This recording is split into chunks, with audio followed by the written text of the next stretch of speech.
To touch all the bases, what I do is to take a few of the fruit and berry capsules, the red ones in the morning, and the green veggie capsules later in the day. My body and brain never had it so good. With nutrition well balanced as nature intended, no wonder that these days I'm feeling so splendid.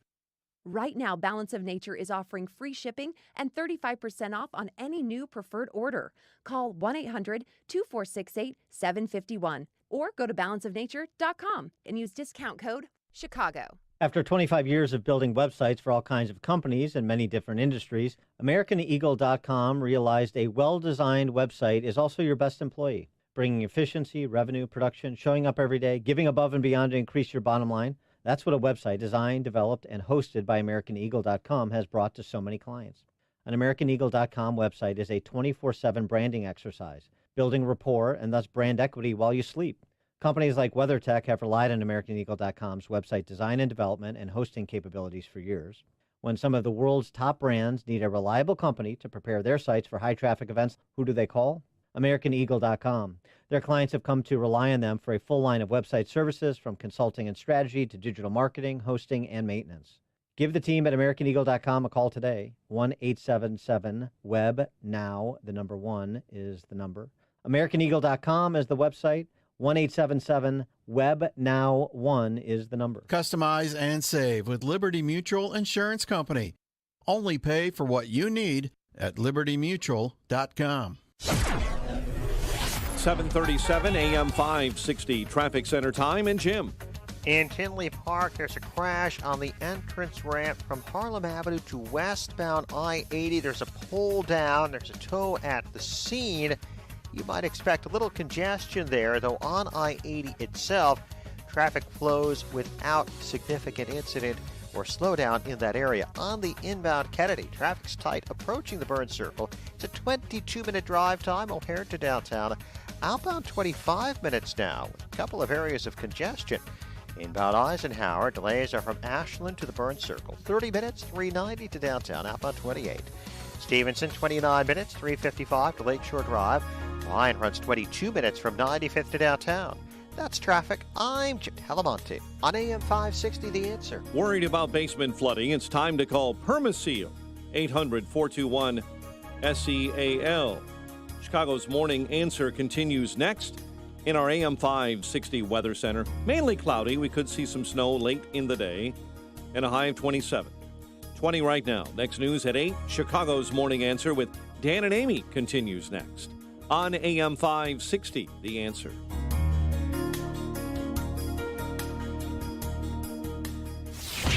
From the Matrix Home Solutions studios, this is Chicago's Morning Answer on AM 560, The Answer. Listen to AM 560, The Answer, online at 560theanswer.com, on the AM 560 mobile app, on your Alexa-powered smart speaker, on TuneIn, iHeart, and radio.com.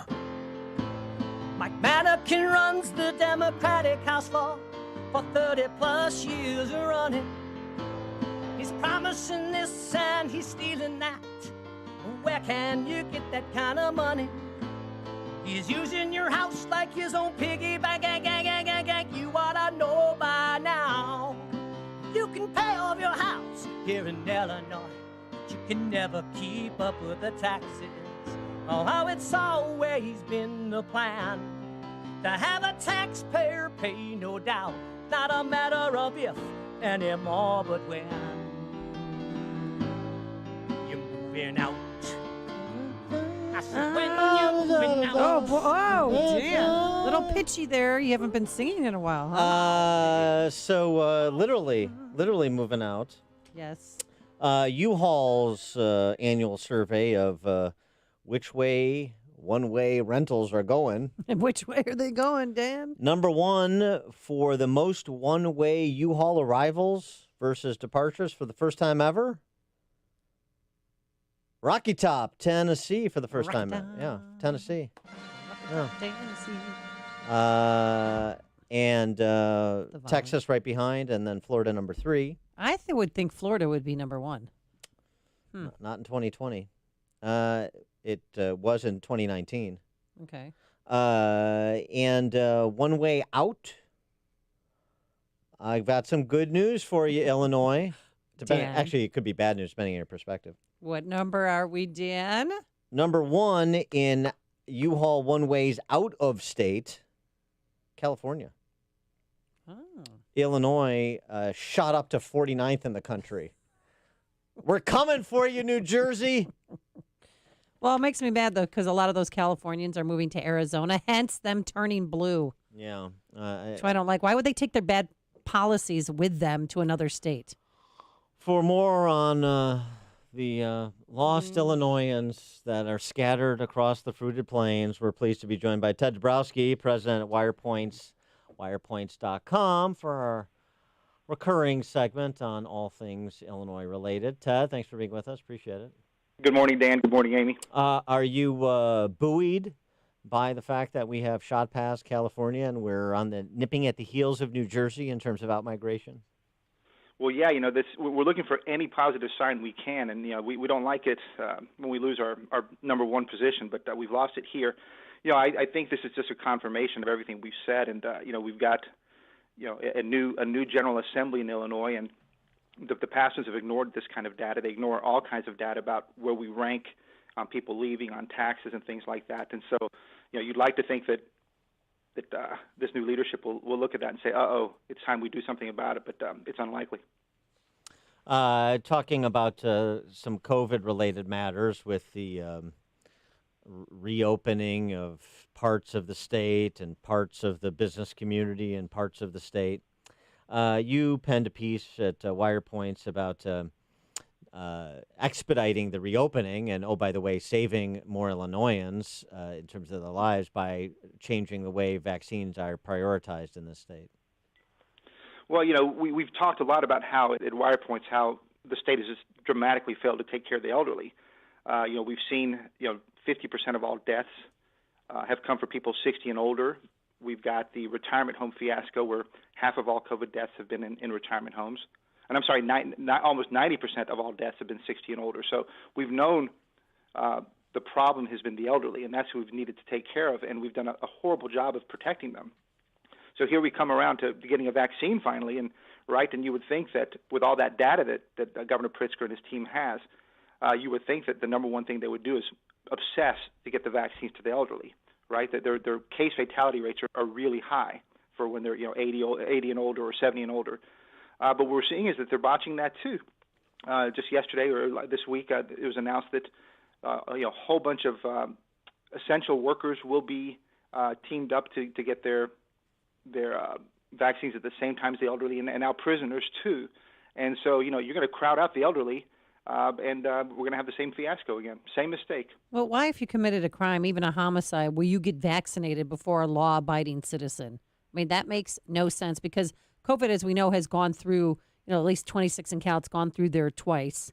And now, the numbers are really low. So why bother? Well, it's not surprising that if you look at the IDPH website, what they're calling the vaccination process is called equity-centric vaccination approach, in quotes. And that's the problem, is that we're moving away from the data once again, moving away from what makes sense, and to something called equity, which is much harder to define. And so Governor Pritzker got lots of pressure to move prisoners up into the same priority list as the elderly with comorbidities. And he buckled that pressure. Our argument should be it doesn't matter if you're a prisoner or you're a teacher or whoever you are. If you're elderly, you get the vaccine. If you have heavy comorbidities, get the vaccine. But otherwise, it's the elderly who should be the priorities, and everybody else should wait. Yeah, that's right. That is the greatest disparity in terms of the virus's impact is age. So you separate everything else out, and it's age, age, age. We all know it, but politics trumps common sense in some states like Illinois when it comes to the prioritization for vaccination. Something else, too, we were discussing a bit earlier in the program, the standards that the governor and Mayor Lightfoot have set for reopening, that they're sort of massaging, working around to try to get some places, some businesses reopened faster than their own thresholds would otherwise allow. And I haven't really heard a compelling reason, given where we are nationally, and they would always point to where we were nationally, with the incoming CDC director saying over the weekend that it's going to get worse in the coming weeks. We have some dark weeks ahead, is what Dr. Rochelle Walensky said. So it's worse than it was when we were in total lockdown, and it's supposed to get worse yet, according to Biden's incoming CDC director. And yet these knuckleheads, Pritzker and Lightfoot, are end running their own standards. Well, yeah, that's been a consistent thing all along. And let me make one more point, Dan, about the equity before. If Governor Pritzker really wants equity, then he'll do the elderly, because blacks and minorities are, that's where their overwhelming deaths are. It's the elderly, so they should focus on that. So he can actually meet his equity requirements just by following the data and taking care of the elderly. To your other point, yeah, I mean, we've been so inconsistent all along, and at WirePoints we've looked at a lot of the stuff that happens across different states. And what we've gleaned from all this is that policies, it's hard to figure out what policies make any sense, right? We had a massive peak early in March, April in Illinois. Then we had really low numbers. Then we had another massive peak. And other states have had the exact opposite of what we've had, and it's really hard to make any sense of. Which is why I'm fascinated that not fascinated, not surprised, but wish it would happen, is that the legislature should strip Governor Pritzker of his powers just to have executive orders all the time. It's 10 months straight of executive orders. There's no rhyme or reason in what's happened in Illinois based on his policies, other than what we know is that it's destroyed businesses, it's kept the schools closed, and it's time to end these games, right, so that they don't even have to run around their own rules. I mean, but do you think they needed the revenues from casinos? Because all of a sudden, no, you still can't eat in a restaurant or a bar, but you can go into a casino and smoke and hang out and order drinks. There's so many rules that are broken everywhere, and there's restaurants open all around me. It's funny. Some towns won't reopen. Others will. You've got, of course, the same hypocrisies we've had with big box stores open, others not. Nothing makes sense, but I think what it does say is that over time, especially as these vaccinations come on, we've got to start relaxing all these rules. Otherwise, we'll continue to have the chaos. So, and we need to bring up, Dan, the potential bailout that's coming from the federal government, because if we get more money, that'll allow Pritzker to keep everything closed longer because the state's bailed out. I just look for this, you and the crack staff at WirePoints, because I'm sure we'll have an Illinois politician do the same thing. Former New York State Party Democratic leader John Sullivan, who worked as an upstate coordinator for Cuomo's 2014 reelection campaign, received the first dose of the coronavirus vaccine in Florida. He went to Florida. I saw that when I was in Florida, a lot of vaccine tourism. Florida, he admitted, this former New York State Democratic Party leader, he probably wouldn't have gotten it by now in New York. He's 73 years old, so he's a priority. But he went to Florida to get it. Just wait till some of our septuagenarian and octogenarian politicians wind up getting the vaccine in a neighboring state. So you want to track their movements. Yeah, that's interesting, right? And it probably has already happened. I told the story yesterday. I called around to see my mom. She's an 81-year-old cancer survivor, relatively healthy. And I called the hospitals, the doctor's office. There's no plan for the elderly that I can find. I have a friend whose mother's 92 in a retirement home. She won't be vaccinated until next month. It's just hard to understand where the priorities are and what's happening. And then you asked too, have you thrown away any doses? And nobody knows. Of just a few. It's like, Dr. Nzike, if you don't know, just say you don't know. But I know that there are plenty of doctors and nurses that don't want to take the vaccine, that have passed, but the shelf life on those don't last forever. Well, that's right. And, the Wall Street Journal reported in New York in particular about them, having doses being thrown away. And what was interesting about my phone call to the hospital yesterday is that they said, well, I don't know about your mother, but we haven't finished inoculating our staff at the hospital. So even that is a scary statement, because then we don't know what the heck happens with vials, with the doses that have been, are they sitting on shelves, and are we keeping people waiting who are the most at risk? Wanted you to preview the General Assembly's upcoming session. You mentioned the feds and the prospect of the $250 billion in Biden's COVID relief plan for states and localities, and what percentage that Illinois will get. What about the prospect with the Dem Socialist supermajorities in both chamber and Pritzker in the governor's mansion? No toilets. What about the prospect that we see a tax increase across the board on the state's flat income tax since they couldn't get a graduated tax through in November? Well, it's a really tough one politically for them and for the Democrats and Pritzker. They had the probably what I would say is the easiest tax hike to ever pass when we had the referendum last year. 97% of Illinoisans could vote against the richest 3%, and yet Pritzker and his $50-something million couldn't get that passed. And so now this legislature has to consider, wow, now all those people rejected taxing the top 3%. Now we're going to tax all of them. It's a hard lift politically, but when you start looking at the numbers, it's all going to depend on what the federal government gives Illinois. And so you can bet that this General Assembly will stay away from that tax hike until they find out what President Biden and Congress might give. Biden wants to give $350 billion to all states and local governments. Illinois' take would be, based on population, some $14 billion. That's certainly enough to stave off a tax hike for now. It doesn't solve any problems.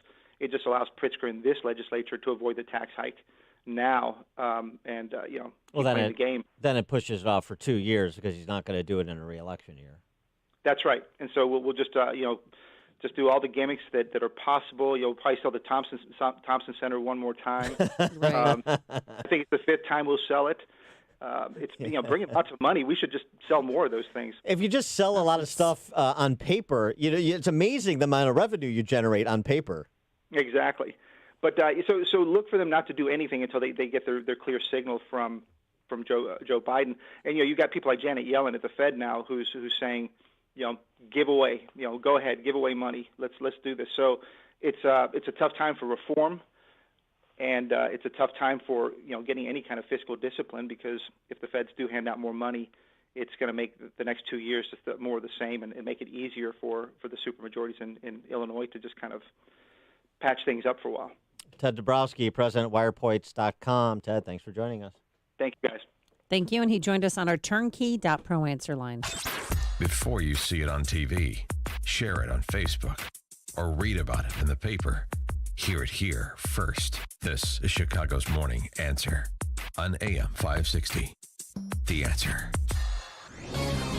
This is Hugh Hewitt for townhall.com. When President Biden completes his oath of office on Wednesday, Senator Mitch McConnell goes from being the most effective Senate Majority Leader the Republicans have had in my lifetime to being the equal of the most influential Senate Minority Leader in history, given the 50-50 split in the Senate. The GOP's de facto leader is now McConnell. He's certainly its most powerful figure, and his vast abilities are going to be necessary as a check on the Biden administration. To guard against a return to the appeasement that defined the Obama years, he'll be assisted by soon-to-be former Secretary of State Michael Pompeo and key leaders in the Senate like Tom Cotton of Arkansas. On the domestic front, McConnell will counsel with successful governors like Ron DeSantis of Florida and Doug Ducey of Arizona. His colleague in the House, Kevin McCarthy, will remain his key partner. But it is to McConnell that Republicans should look now, and the Republicans are blessed to have him. I'm Hugh Hewitt. Publicpolicy.pepperdine.edu. Permasil, what a great company. They've been around 42 years. You know that? Roy Spencer, founder